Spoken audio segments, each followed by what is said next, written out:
All right. What's up, security token market? We are back with episode 5 of our 6-part series, Tokenization for Institutions, What You Need to Know, with none other than Arca. As a reminder, this goal of this series is to usher in the tokenization playbook to institutions across the map, as tokenization is one of the more under-the-radar verticals within digital assets to date. I can't believe it's already been 5 episodes, and as a quick recap, so far we've discussed what is needed to create a robust digital securities market, how we can remove barriers to entry for TradeFi players, the different use cases of tokenization of real estate, and much more. And in this episode, we will be focusing on all things regarding financial structures, advisory groups, and next steps in capital markets through tokenization. And we're joined by the legend Arca's own CEO, Rayne Steinberg. Welcome, Rayne. We are happy to have you. Great to be here, guys. Thanks for having me. I'm not sure about the legend part, but I'll take it. I guess we'll see. I'll start off with introducing myself. We go down the line. I am Jonah Schulman, head of comms at Security Token Market. Before joining STM, I've experienced working in the TradeFi space, working at financial consulting firm Deloitte, Bank of America Merrill Lynch, an endowment fund, while at the same time I've been an advisor for a blockchain-based company. Through this, I learned about the powers of blockchain technology and how it can be applied to finance and traditional financial products, which we will dive into today. And as a reminder, STM is a leading provider of security token data and research. We track over 200 plus tokenized assets, totaling over 18 billion in secondary market cap. And the market cap was only at 1 billion at the start of the year. So it's very exciting to see that. Yeah. And Peter, why don't you hit it? Awesome. Well said, Jonah. I'm Peter Gaffney, head of research at Security Token Advisors. STA is a full suite consulting firm in the tokenization industry. We help guide clients to facilitate tokenization of their existing assets, or maybe raising fresh capital via security token offering or similar products along the private placement side primarily. We have clients ranging from real estate funds and products to art ventures to pre-IPO shares, private investment fund interest, and kind of other industries, energy and oil and gas as they come up. We work with a large number of industry partners, especially on the token issuance side, the transfer agent side, legal groups, capital raising spectrums, and kind of anything in the mix. And on that note, I think Rayne would love to hear the Arca and Arca Labs vision. Sure. Rayne Steinberg, CEO and co-founder of Arca. Arca was founded in 2018 with this idea of ushering in institutions into the digital asset space. So we're a Los Angeles-based company. We consist of 2 arms, Arca Investment, which is our asset management arm, and Arca Labs, our innovation division. The firm's overall mission is to really develop the financial products that allow investors to seamlessly transition into this new digitally powered economy. And really every aspect of our offering is geared for the institutional space. Prior to Arca, I co-founded the ETF company Wisdom Tree in the early 2000s.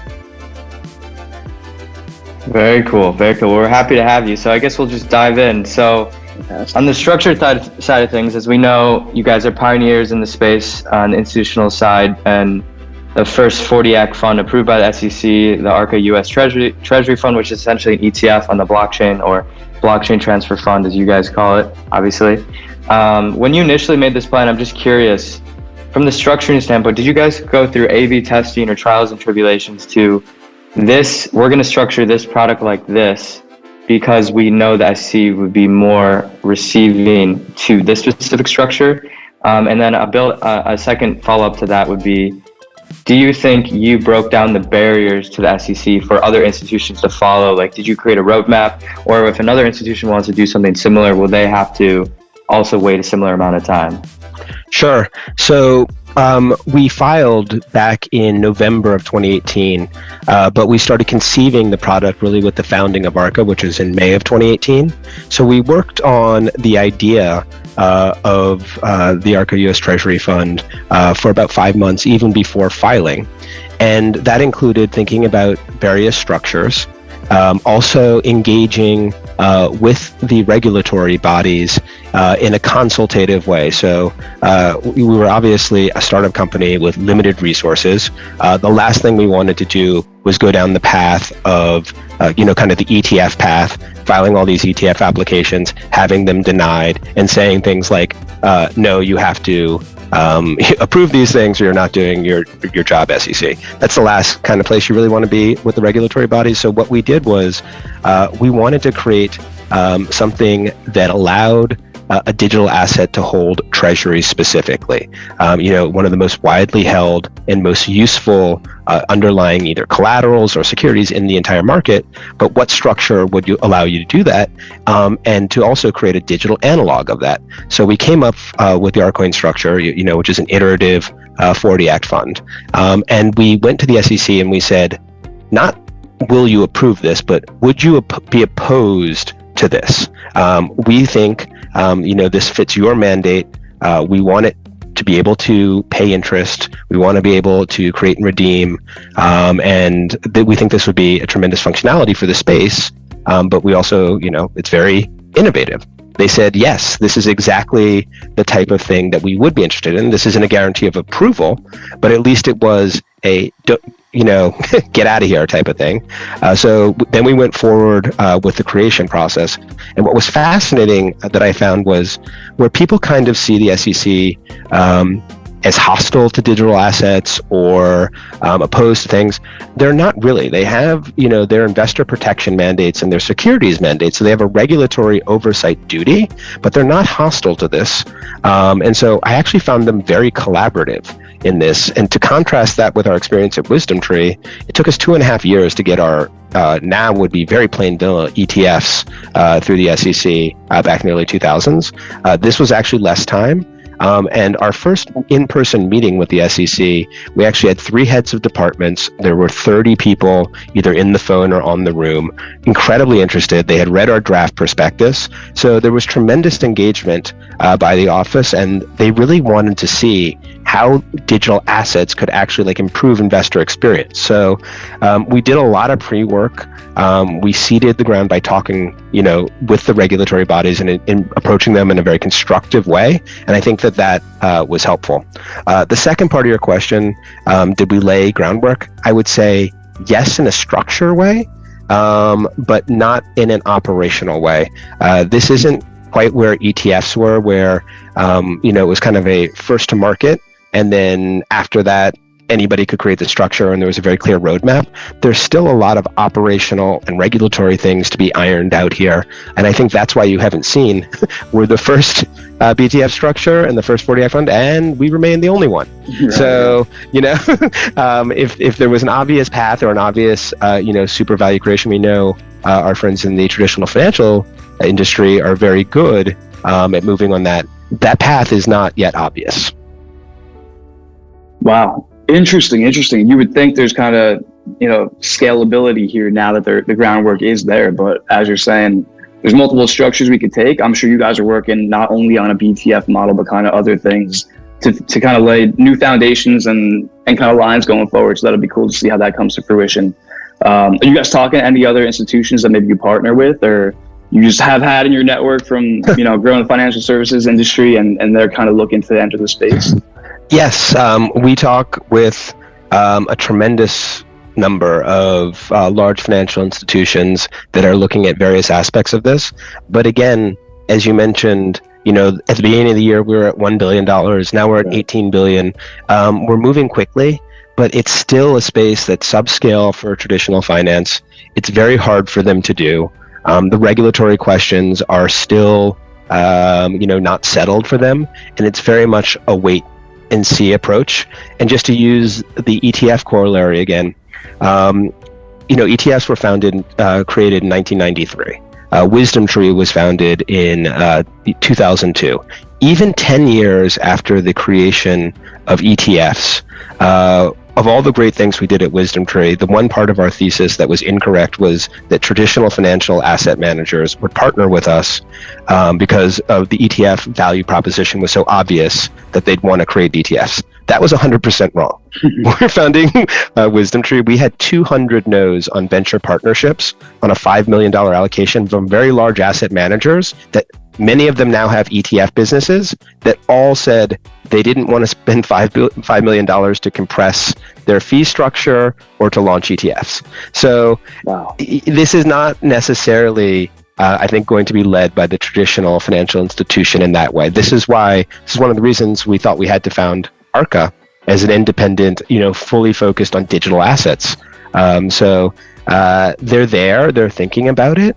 but it's still, when you think about digital assets, it's still a proposition that, lowers fees, lowers the value of intermediaries. You still have to kind of very much take that value proposition and, eat that philosophy as a company to do it well. And I still think we're a little bit a ways from that. Interesting insight. Yeah, I guess it seems obvious to us and people in the space, but not so obvious to others, or people who have upside to gain by maintaining the status quo. We know how that usually goes.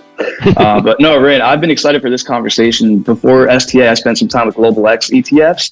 I really came to appreciate the create and redeem structure of ETFs and kind of the market making capabilities there. Obviously, given what you just said, this is probably a bit further off than even anticipated, but do you see a future where we could have tokenized products that hold other tokenized assets and then kind of have the same APs enter the space and kind of make markets that way?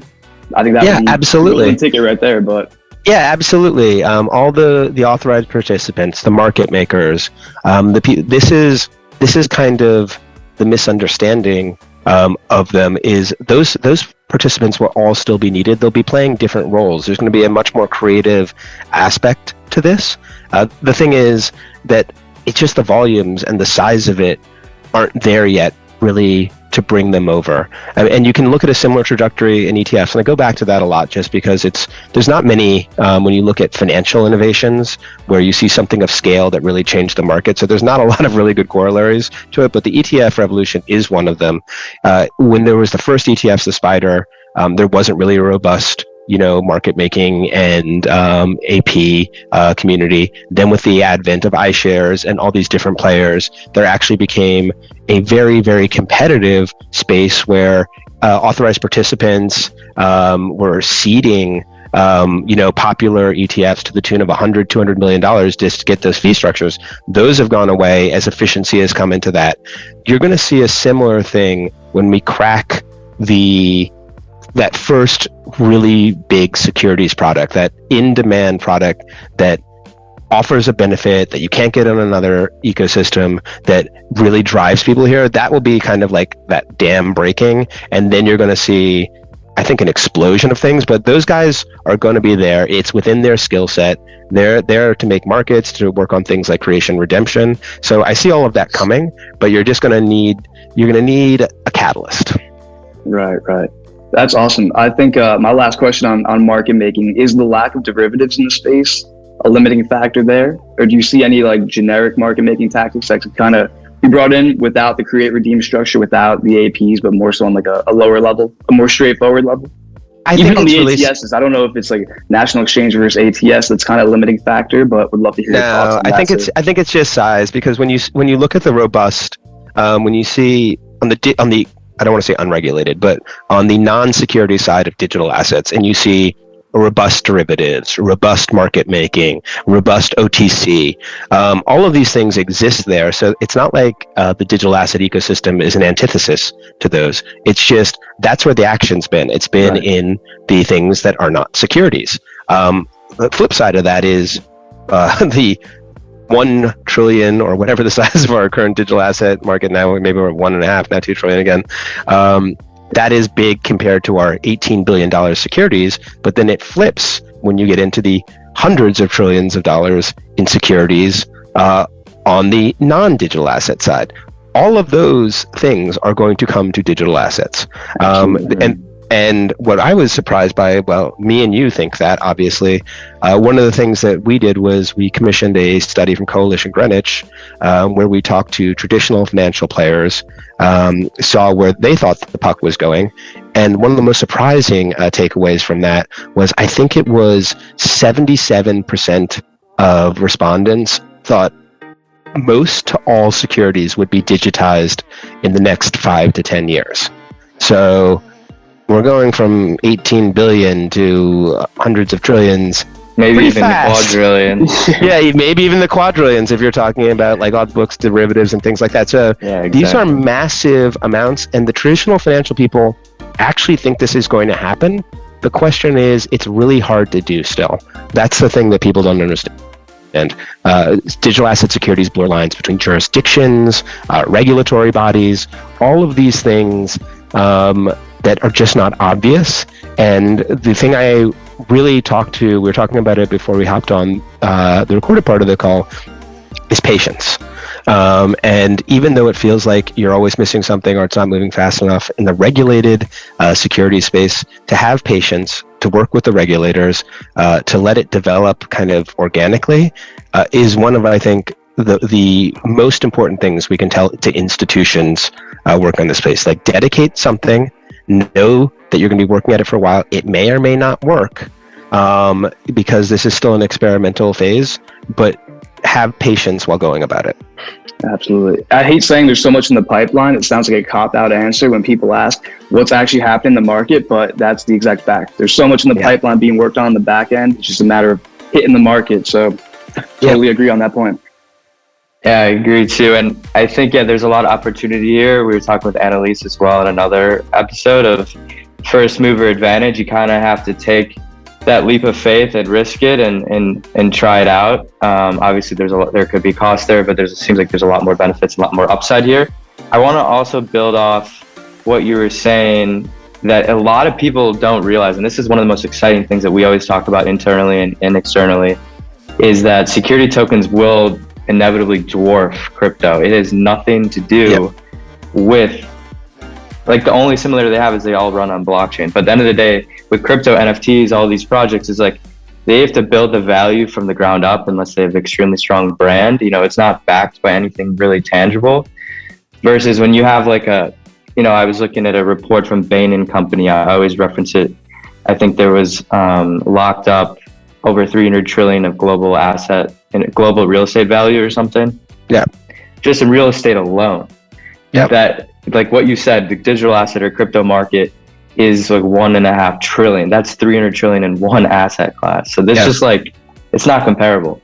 So in terms of a catalyst, what do you, like, I was also talking about this in another episode, the catalyst that comes to mind in terms of speed, and at least on the retail side, would be Gemini received approval for their BD ATS to trade digital securities, Gemini Galactic. And I think would be a really cool use case, and one that would be a very strong catalyst if Gemini issued their equity on their ATS to have people flood in. But I don't know if you believe in that, or on the institutional side of things, what do you think could be a catalyst as well? I think you're right on with things like that. It's going to be the marriage of a better experience with something that you couldn't get somewhere else. And it's kind of that secret sauce.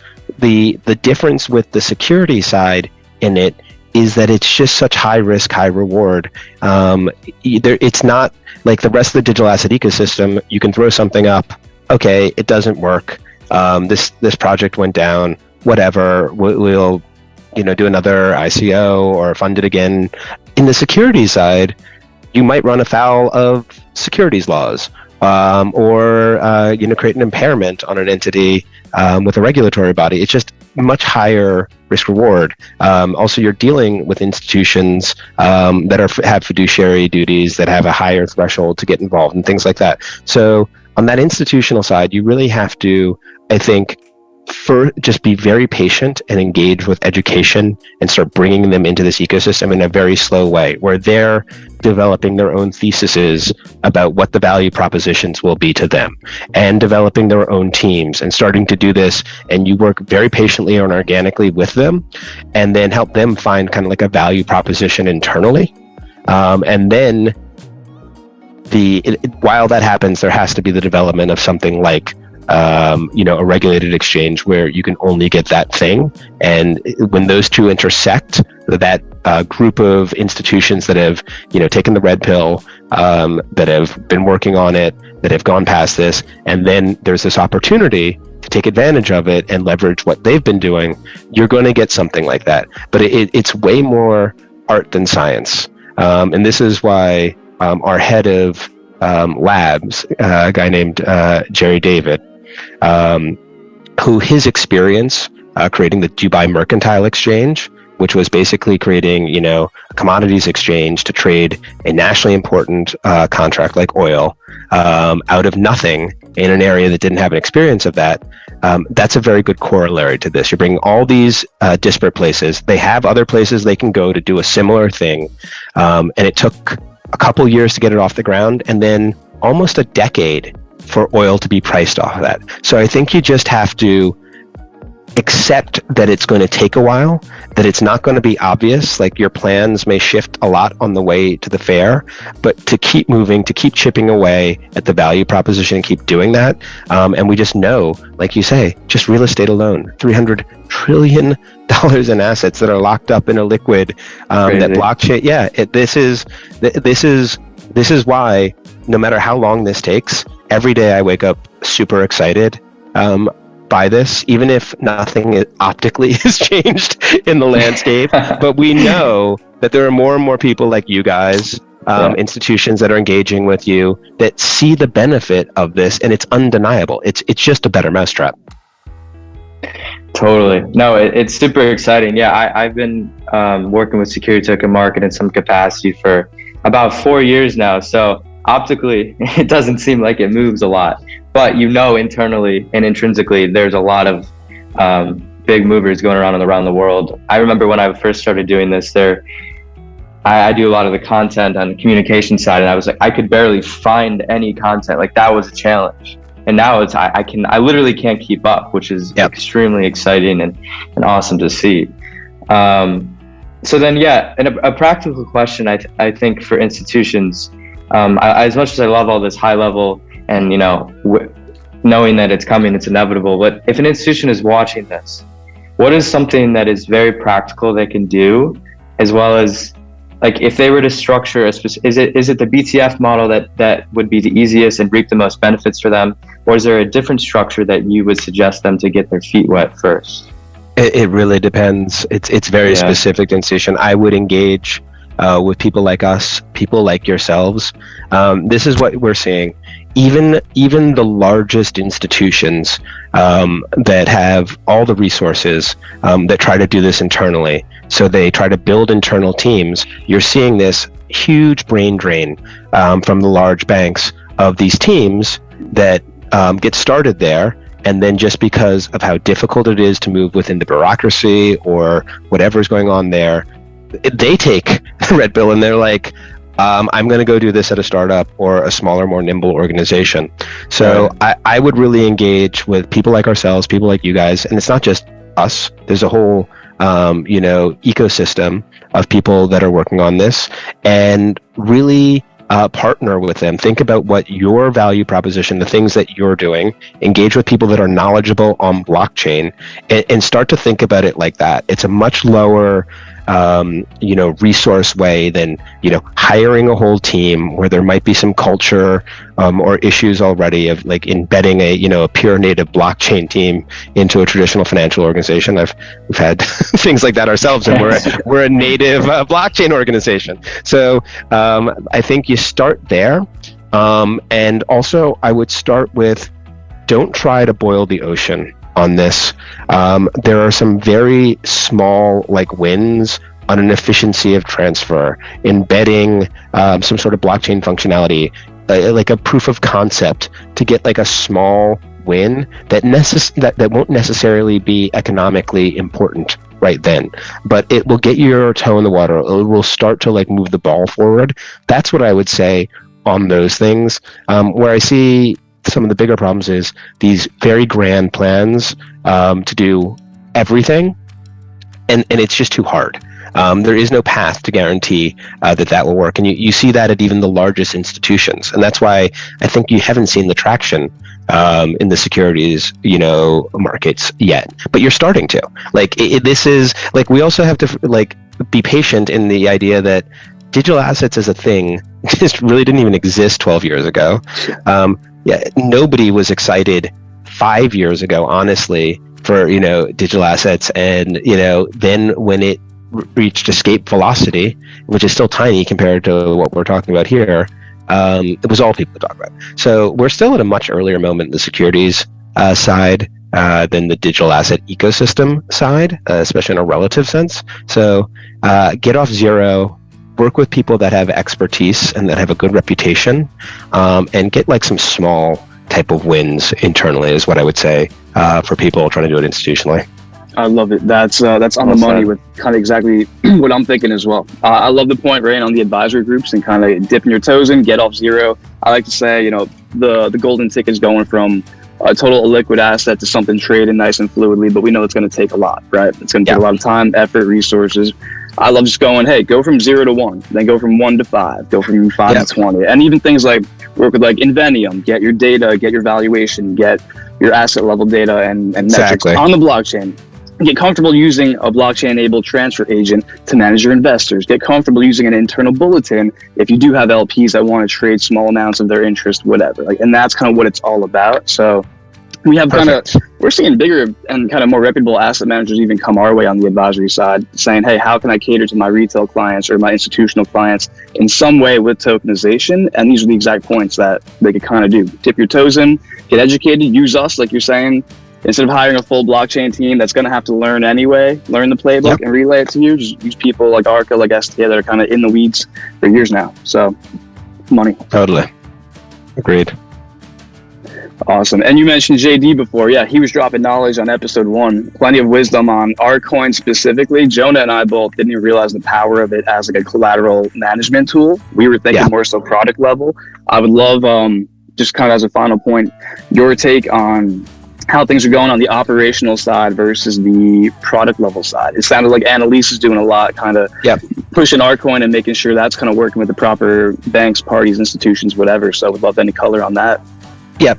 This is, again, a corollary between ETFs. And when you think you really have to look historically at how things have developed. So when ETF was first invented, it was really thought of as just a mutual fund that had intraday liquidity and some tax advantages, but it wasn't really conceived of all the explosion of utility for investors that even just adding the trading function to a commingled investment product did. So that's the explosion of, inverse ETFs, levered ETFs, currency ETFs, all these things that were definitely not conceived of when you had the spider.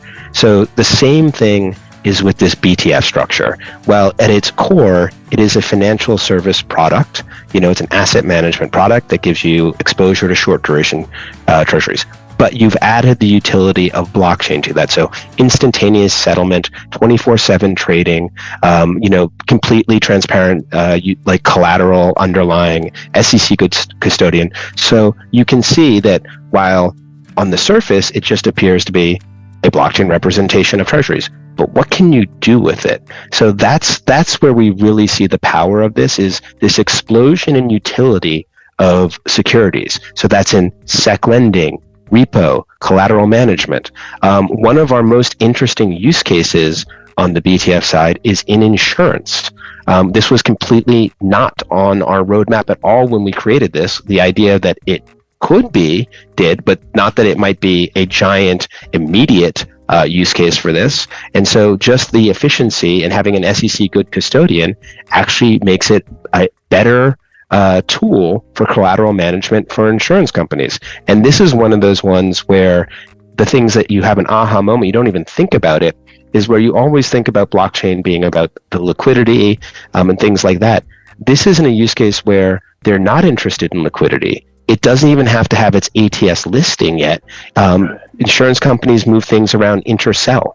They need the transparency of collateral management to meet regulatory burdens. So this was and also insurance is not a group that you generally think of as on the forefront of disruptive technology. So they're just interested. Yeah, this is one of those things where our most interesting and biggest use case developed first on the BTF in a group that was not really that interested in blockchain right out of the gate. They're thinking about it, but they are very expertise in efficient collateral management. And as soon as you gave them a benefit that was actually better than something like that, they've been all over it. Now, everything is moving slower than I would like. You're dealing with regulatory bodies and you're still reliant on that, but it's never worth in this space. And I will hit it again on the patience thing. The risk on the regulatory side and a bad outcome there far outweighs this idea of being first to market and this first mover advantage. First mover advantage in this, you're still going to need an ecosystem, and you're going to still need followers, and there's going to still have to be this appearance that other people should come do it as well, and that you haven't like cornered the market in it if you're going to want it to be really big. So I would love people to adopt our structure. I would welcome for our company right now. It would actually be beneficial if there were 10 other Arcas. Honestly, doing exactly what we were doing. Exactly. I mean, down to the product. That would be spreading the narrative. That would be indicating to other institutions that this was a vibrant and competitive marketplace, wasn't just one like price taker or price maker. So like these are the things that you actually need. So there actually has to be the appearance of these things. So that's the interesting thing on like blockchains. Are they products or infrastructure pieces? They're both, and that's the thing. You've embedded the infrastructure of things like exchanges into products and broken them out of those places where you needed them. That's the power. Now, we may be honestly a decade away from the full realization of that, or something could happen tomorrow that breaks this thing open, and then all of a sudden where you were very innovative by thinking about it, you may be behind if you haven't been doing something, and it could happen that fast. Totally. That's why you got to get on the blockchain rails now. Just be ready. Be understanding of what's happening. And I mean, to your point, let's say get off zero. And you were saying, ETFs came around in the mid 90s, Wisdom Tree about a decade after that. So to your point, the adoption rate could be like that. Also to your point, you kind of closed it from the beginning of the episode to now, saying the non-traditional asset managers are the movers right now in the industry. Insurance, perfect example right there. Yeah, exactly. Well, that's funny you say that, because we're actually talking about insurance next episode. That's a good segue. Unless, you like that? I do. Unless you guys have any final points, or I think this is a masterclass with Rayne. This is fantastic. I will quibble with you about masterclass, but what I will say is I would leave everybody with this. Just really start to look at this. It's much more about a philosophical thing. If you're interested in it, start to get exposure, contact people like us, people like you guys. There's very interesting things going on in this ecosystem, very interesting things for institutions, very interesting things going on in the regulated space. So do not be dissuaded or think that this is just an unregulated place where these type of things aren't going on. There's a tremendous amount of interesting things going on the regulated, on the security side.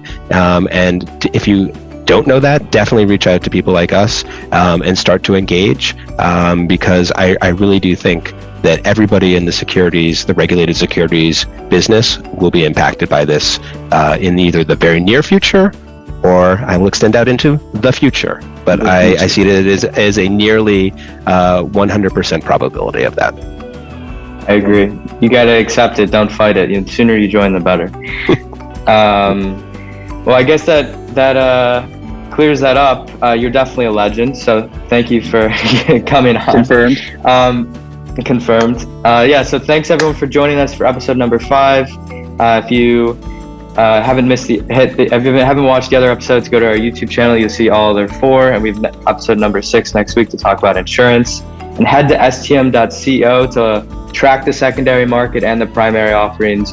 Go to ar.ca to learn about what Arca is doing on the institutional side of things, and also go to securitytokenadvisors.com to learn about the advisors. Maybe get some advice on how to tokenize, etc.